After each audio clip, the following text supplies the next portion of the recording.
কিয় ভাল মানুহবোৰ দুখত থাকে আৰু পাপী ভণ্ড ব্যক্তিসকল সকলো সময়তে সুখত থাকে। ইয়াৰ দুটা কাৰণ আছে আৰু এই দুটা কাৰণ আজি মই আপোনাক ক'ম। এখন নগৰত এজনী অসুস্থ মহিলাই বাস কৰিছিল।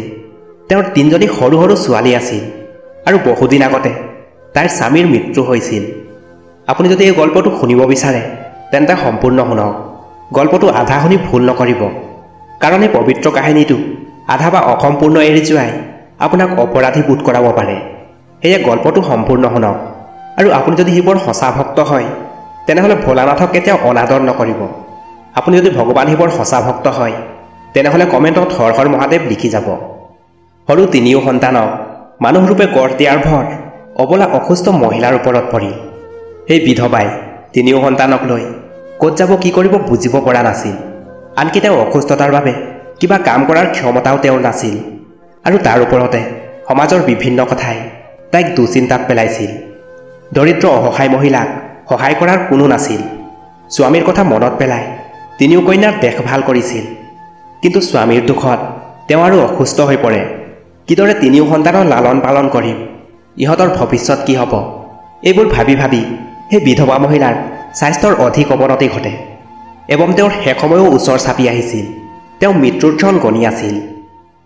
ধৰ্মৰাজৰ এজন দূত সেই বিধৱা মহিলাগৰাকীৰ প্ৰাণ নিবলৈ পৃথিৱীলৈ আহিল। কিন্তু মানুহগৰাকীৰ ঘৰৰ দৃশ্য দেখি সেই দেৱদূতজন বিমূৰত পৰিল। তেওঁ দেখিছিল মহিলাগৰাকী মাটিতে পৰি আছে আৰু তেওঁৰ সহায় কৰাৰ কোনো নাই। কেৱল তেওঁৰ 3 কন্যা মাতৃৰ বুকুত মূৰ থৈ কান্দি আছিল। এইটো দেখি দেৱদূতৰ দয়া উপজিল এবং 3 কন্যা কান্দি কান্দি মাকক জগাই আছিল। তেতিয়া সেই দেৱদূতজনে ভাবিলে, এই সৰু সৰু ছোৱালীকেইজনীক দেউতাকেতো কেতিয়াবাই এৰি গ'ল। যদি মই এতিয়া মাকৰো প্ৰাণ লৈ যাওঁ তেন্তে এই 3 কন্যা কাৰ লগত থাকিব, কোনে ইহঁতৰ পালন কৰিব, কোনে ইহঁতৰ দেখভাল কৰিব। এই কথা ভাবি সেই দেৱদূতে মহিলাগৰাকীৰ প্ৰাণ নোলোৱাকৈয়ে উভতি গ'ল। তেতিয়া ধৰ্মৰাজে ক'লে, তুমি সেই মহিলাগৰাকীৰ প্ৰাণ আনিবলৈ গৈছিলা, তেনেহ'লে খালী হাতে কিয় উভতি আহিলা? তেতিয়া দেৱদূতজনে ক'লে, হে প্ৰভু, মোৰ ভুলবোৰ ক্ষমা কৰি দিব। মই ইচ্ছা কৰিও সেই মহিলাগৰাকীৰ প্ৰাণ আনিব নোৱাৰিলোঁ। যদি মোৰ ঠাইত আপুনি হ'লহেঁতেন হয়তো আপুনিও খালী হাতে উভতি আহিলহেঁতেন। মই সেই মহিলাগৰাকীৰ সৰু সৰু 3গৰাকী কন্যাৰ দুখ সহিব নোৱাৰিলোঁ। সিহঁত কান্দি আছিল এবং সিহঁতে মাকক জগাই আছিল। সিহঁতৰ আৰু কোনো নাই। মই যদি সেই মহিলাগৰাকীৰ প্ৰাণ লৈ আহোঁ তেন্তে সেই ছোৱালীকেইজনীৰ কি হ'ব? কোনে সেই সৰু সৰু ছোৱালীকেইজনীৰ দেখভাল কৰিব? হে প্ৰভু, পৃথিৱীৰ মানুহ এতিয়া ইমানেই স্বাৰ্থপৰ হৈ গৈছে যে বিনা স্বাৰ্থত বিনা মতলবত কাৰো সহায় নকৰে। যদি কোনোবাই কাৰোবাৰ সাহায্য কৰে তেনেহ'লে তেওঁ প্ৰতিদানৰ আশা কৰে বা গোটেই জীৱন নিজৰ অহংকাৰত তেওঁক ভৰিৰ তলত ৰাখিব বিচাৰে।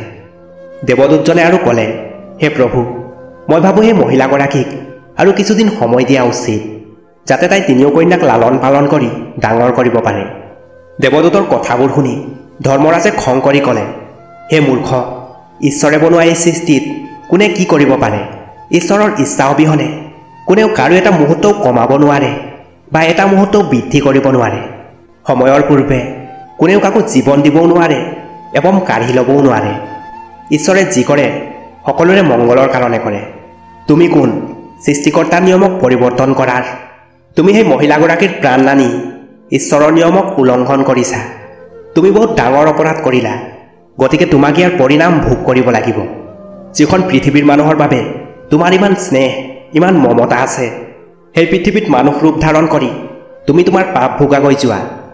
ধৰ্মৰাজে এইদৰে শাপ দিয়াৰ পিছত দেৱদূতে ক'লে, হে প্ৰভু, মই মোৰ অপৰাধ স্বীকাৰ কৰিছোঁ আৰু আপোনাৰ আদেশ গ্ৰহণ কৰিছোঁ। কিন্তু মই কেতিয়া আৰু কেনেকৈ পৃথিৱীৰ পৰা উদ্ধাৰ পাম সেই কথা আপুনি মোক প্ৰকাশ কৰক। তেতিয়া ধৰ্মৰাজে ক'লে, পৃথিৱীত যোৱাৰ পিছত তুমি তোমাৰ মূৰ্খতাৰ বাবে 3 বাৰ হাঁহিব লাগিব আৰু তেতিয়াহে তোমাৰ পাপ খণ্ডন হ'ব আৰু তুমি উদ্ধাৰ পাবা। এই বুলি কৈ ধৰ্মৰাজে সেই দেৱদূতক পৃথিৱীলৈ পঠিয়াই দিলে। দেৱদূতে মনুষ্য ৰূপ লৈ পৃথিৱীলৈ আহিল, কিন্তু তেওঁৰ শৰীৰত কোনো বস্ত্ৰ নাছিল। পৃথিৱীত এটা নিয়ম আছে, যি সময়ত এজন মানুহ জন্ম লাভ কৰে সেই সময়ত তেওঁ নিৰ্বস্ত্ৰ হৈ জন্ম লাভ কৰে। দেৱদূত কোনো জন্ম লাভ কৰা নাছিল, যদিও তেওঁ মনুষ্যৰূপে নিৰ্বস্ত্ৰ হৈয়ে পথৰ কাষত পৰি আছিল। প্ৰচণ্ড ঠাণ্ডাৰ বতৰ আছিল। বিনা বস্ত্ৰত মনুষ্যৰূপী দেৱদূত থৰথৰকৈ কঁপি আছিল। আৰু সেই সময়ত সেইফালেদি এজন মুচি আহিছিল আৰু তেওঁ তাৰ সন্তানৰ বাবে শীতৰ কাপোৰ কিনিব গৈছিল এবং পথৰ কাষত এজন নিৰ্বস্ত্ৰ মানুহক ঠাণ্ডাত কঁপি থকা দেখি মুচিৰ দয়া উপজিল। তেওঁ নিজৰ সন্তানৰ বাবে কাপোৰ নিকিনি সেই দেৱদূতৰ বাবে কাপোৰ আৰু কম্বল কিনিলে আৰু সেই কাপোৰ আনি দেৱদূতক দিলে। তেতিয়া সেই মনুষ্যৰূপী দেৱদূতে ক'লে, তুমি মোক কাপোৰ দি বহুত উপকাৰ কৰিলা, কিন্তু মোক কাপোৰ দি তুমি মোক ঠাণ্ডাৰ পৰাতো ৰক্ষা কৰিলা। কিন্তু না মোৰ ঘৰ আছে, না মোৰ কোনো পৰিয়াল আছে, আৰু খাবলৈ মোৰ ওচৰত একো নাই। সেই কথা শুনি মুচিৰ আৰু দয়া উপজিল। তেওঁ ক'লে, ঠিক আছে, তুমি মোৰ ঘৰলৈকে ব'লা, মই তোমাৰ যাৱতীয় সকলো খৰচ বহন কৰিম। আৰু সেই মুচিয়ে দেৱদূতজনক ঘৰলৈকে লৈ আহিল। আৰু ঘৰ গৈ পোৱাৰ পিছত মুচিৰ পত্নীয়ে দেখিলে তেওঁৰ স্বামীটো তেওঁলোকৰ সন্তানৰ বাবে কাপোৰ আনিব গৈছিল, কিন্তু তেওঁ কোনো কাপোৰ নানিলে। কাপোৰ অনাৰ সলনি অচিনাকি মানুহ এজনক ঘৰলৈকে লৈ আহিল। আৰু এই কথাকে লৈ মুচিৰ পত্নীয়ে তেওঁৰ লগত কাজিয়া আৰম্ভ কৰে। মুচি আৰু তেওঁৰ পত্নীৰ মাজত কাজিয়া দেখি দেৱদূত জোৰে জোৰে হাঁহিব ধৰিলে। তেতিয়া মুচিয়ে সুধিলে, তুমি ইমান জোৰে জোৰে হাঁহিছা কিয়? কি এনেকুৱা দেখিলা যে হাঁহিছা? তেতিয়া দেৱদূতে ক'লে, মোৰ এই হাঁহিৰ ৰহস্য মই তোমাক ক'ব নোৱাৰোঁ, সময় আহিলে এদিন নিশ্চয় ক'ম। তাৰপিছত মনুষ্যৰূপী দেৱদূত মুচিৰ ঘৰতেই থাকিব ধৰিলে এবং কেইদিনমানতে মুচিৰ সকলো কাম শিকি ল'লে। তাৰপিছত মনুষ্যৰূপী দেৱদূত জোতা চেণ্ডেল বনোৱাত লাগি গ'ল। দেৱদূতে বনোৱা জোতা চেণ্ডেল বহুত বিক্ৰী হ'বলৈ ধৰিলে আৰু কিছুদিনৰ ভিতৰতে মুচি ধনী হৈ পৰিল। তেওঁৰ জোতা চেণ্ডেল বহুদূৰ পৰ্যন্ত বিখ্যাত হৈ পৰিল। আনকি ৰজা মহাৰাজাও তেওঁক জোতা বনোৱাৰ আদেশ দিলে। যেতিয়াৰ পৰা মনুষ্যৰূপী দেৱদূত মুচিৰ ঘৰলৈ আহিছিল, তেতিয়াৰ পৰা মুচিৰ ভাগ্য উজ্জ্বল হৈ গৈছিল। টকা পইচাৰ কোনো অভাৱ হোৱা নাছিল, সকলো ভালে কুশলে পাৰ হৈছিল। কিন্তু এদিন এটা ঘটনা ঘটিলে। ৰজাৰ এজন সৈনিক এডোখৰ চামৰা লৈ মুচিৰ ওচৰলৈ আহিল আৰু ক'লে, চোৱা, আমাৰ ৰজাই এই চামৰাৰে বনোৱা জোতা পিন্ধিব বিচাৰে। এই চামৰা বহুত মূল্যৱান, সেয়ে এযোৰ জোতা সঠিকভাৱে প্ৰস্তুত কৰা। এই চামৰা যেন অলপো নষ্ট নহয়, এই কথাটো ভালকৈ মনত ৰাখিবা। এই চামৰাৰে কেৱল মাত্ৰ জোতা বনাবা, ভুলতো চেণ্ডেল বনাই নিদিবা। এইটো কৈ ৰজাৰ সৈন্য চামৰা দি তাৰ পৰা গুচি গ'ল। আৰু মুচিয়ে দেৱদূতক সকলো বুজাই ক'লে, চোৱা, এইটো ৰজাৰ কথা, ইয়াত যেন কোনো ভুল নহয়। চামৰাও কম আছে, সেয়ে চামৰা যেন অলপো নষ্ট নহয়। জোতাৰ কথা কৈছে যিহেতু জোতাই বনাব, ভুলতো যদি চেণ্ডেল বনায় তেনেহ'লে ৰজাই আমাক কঠোৰ শাস্তি দিব। মুচিয়ে ইমান বুজাই কোৱাৰ পিছতো দেৱদূত সেই চামৰাৰে জোতা নবনাই চেণ্ডেল বনালে। আৰু এইটো দেখি মুচিৰ উশাহ ফুলি উঠিল। মুচিয়ে খঙতে মনুষ্যৰূপী দেৱদূতক গালি পাৰিব ধৰিলে। কেৱল গালি পৰাই নহয়, এডাল লাঠি লৈ তেওঁক মাৰিব খেদি গ'ল। মুচিয়ে ক'লে, তুমি মূৰ্খ নেকি? তোমাক বাৰে বাৰে কৈছিলোঁ জোতা বনাবলৈ, কিন্তু তুমি চেণ্ডেল বনালা।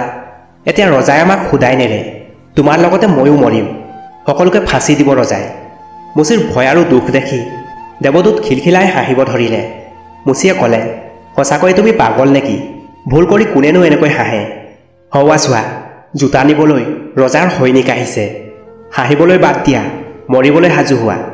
সৈনিকে খৰখেদাকৈ আহি মুচিক ক'লে, মুচি ভাই, মই যে তোমাক চামৰা দি গৈছিলোঁ, সেইটো জোতা নবনাই চেণ্ডেল বনাব, কাৰণ মহাৰাজ নিশাই পৰলোকলৈ গমন কৰিল। আৰু আমাৰ ইয়াৰ নিয়ম মতে যি ব্যক্তিৰ মৃত্যু হয় তেওঁক চামৰাৰ চেণ্ডেল পিন্ধাই শেষ যাত্ৰালৈ লৈ যোৱা হয়। সৈনিকৰ কথা শুনি মুচিৰ জীয়টো যেন ঘূৰি আহিল। পিছৰ দিনা তিনিজনী ছোৱালী এজনী বৃদ্ধ মহিলাৰ লগত মুচিৰ দোকানলৈ আহিল। সেই তিনিজনী ছোৱালীৰ বিয়া ঠিক হৈছিল, সেয়ে তিনিওজনী ছোৱালী নিজৰ নিজৰ জোতাৰ জোখ দিবলৈ আহিছিল। দেৱদূতে সেই তিনিওজনী ছোৱালীক দেখা মাত্ৰকে চিনিব পাৰিলে। সেই তিনিওজনী ছোৱালী সেই অসুস্থ মহিলাগৰাকীৰ ছোৱালী, যাৰ প্ৰাণ ল'বলৈ দেৱদূত আহিছিল। কিন্তু তেওঁলোকৰ দুখ দেখি মহিলাগৰাকীৰ প্ৰাণ নোলোৱাৰ বাবে দেৱদূত আজি মানুহৰ ওপৰত পৃথিৱীত আহি শাস্তি ভুগি আছে। আৰু সেই ছোৱালীকেইজনী এতিয়া ডাঙৰ হৈছে। ছোৱালীকেইজনী ক'ত কেনেকৈ ডাঙৰ হ'ল এই কথা জানিবলৈ দেৱদূতৰ মন গ'ল। সেয়ে তেওঁ বৃদ্ধ মহিলাগৰাকীক সোধাত বৃদ্ধ মহিলাগৰাকীয়ে ক'লে, সৰুতে ইহঁতক মাক দেউতাকে এৰি গ'ল, মই ইহঁতক আমাৰ ঘৰতে ৰাখিছোঁ। আমাৰ ঘৰতে ইহঁত ডাঙৰ দীঘল হ'ল। মোৰ বহুত ধন সম্পত্তি আছে, কিন্তু ভাগ্যবশতঃ মোৰ কোনো সন্তান নাই। সেয়ে মই এই তিনিওজনী ছোৱালীক মোৰ লগত ৰাখিছোঁ। মই ইহঁতক ভালদৰে খুৱাই বুৱাই পঢ়াই লিখাই ডাঙৰ দীঘল কৰিলোঁ, আৰু এতিয়া বিয়া দিম। ছোৱালী তিনিওজনীৰ ভাগ্য দেখি দেৱদূত মনে মনে ভাবিব ধৰে, ধৰ্মৰাজে এনেই কোৱা নাছিল, ভগৱানে যি কৰে ভালৰ কাৰণে কৰে। সেই সময়ত যদি সিহঁতৰ মাৰ মৃত্যু নহ'লহেঁতেন তেনেহ'লে সিহঁত এতিয়া অনাহাৰে দৰিদ্ৰতাৰে থাকিলহেঁতেন। মাকৰ মৃত্যুৰ পিছত এতিয়া এই তিনিও কন্যা বহুত ধনী ঘৰত ডাঙৰ হ'ব পাইছে আৰু ইহঁতৰ কোনো দুখ নাই।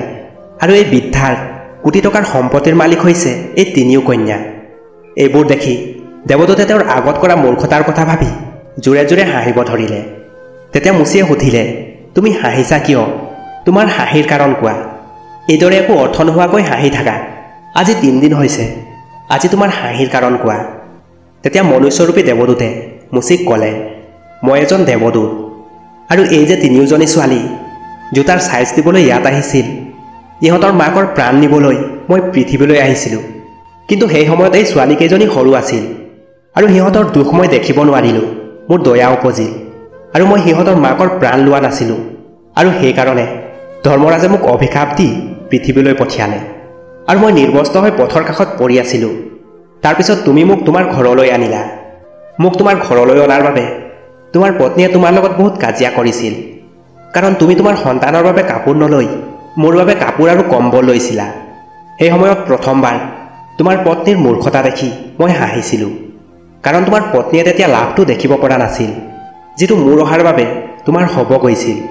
কিন্তু দ্বিতীয়বাৰ মই তেতিয়া হাঁহিছিলোঁ, যেতিয়া ৰজাৰ বাবে জোতা নবনাই চেণ্ডেল বনাই দিছিলোঁ আৰু তুমি লাঠি লৈ মোক মাৰিব খেদিছিলা।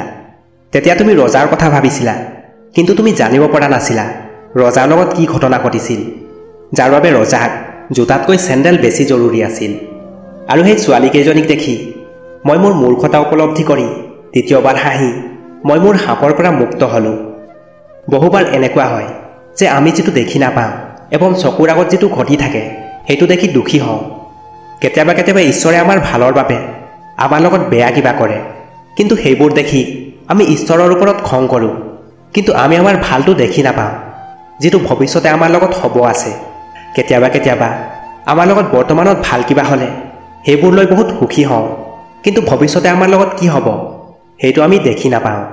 আমাৰ লগত ভাল বেয়া দুই ধৰণৰ ঘটনাই হয়।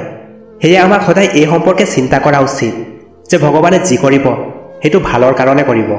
এইটো মনত ৰাখি আমাক আগবাঢ়ি যোৱা উচিত। ভাল মানুহ সেইবাবেই দুখী থাকে, কাৰণ ভাল মানুহৰ লগত ভৱিষ্যতে ভাল কিবা ঘটিব থাকে। আৰু দ্বিতীয় কাৰণ হ'ল ভাল মানুহ সদায় ঈশ্বৰৰ লগত জড়িত থাকে, আৰু সেইবাবেই ভগৱানে প্ৰিয় ভক্তক সদায় যেন কাষত পায়। একান্ত ভক্ত যাতে ভগৱানৰ পৰা দূৰ নহয়, তাৰ বাবে ভগৱানে তেওঁলোকক সময়ে সময়ে দুখ দি থাকে। শেষত দেৱদূতে মুচিক সকলো বুজাই ধৰ্মৰাজৰ ওচৰলৈ উভতি যায়। যদি কাহিনীটো কওঁতে মোৰ ক'ৰবাত কিবা ভুল হৈছে তাৰ বাবে আপোনাৰ ওচৰত ক্ষমা বিচাৰিছোঁ।